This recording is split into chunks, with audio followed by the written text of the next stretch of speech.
Hola papitos, ¿cómo están? Soy Claudia Camacho, directora de Comunícate y terapeuta de lenguaje. El día de hoy les voy a enseñar un video súper práctico y muy sencillo para enseñarle a nuestros hijos los sonidos de las letras. A, B, K, R, E, G,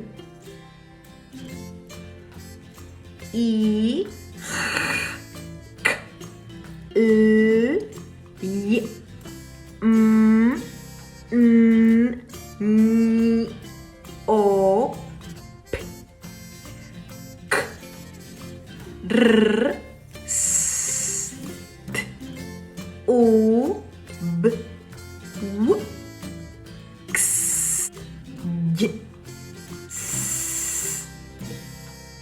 No olvides además, papito, tener algo para poder ayudarlo de manera visual, como son los flashcards o las tarjetas.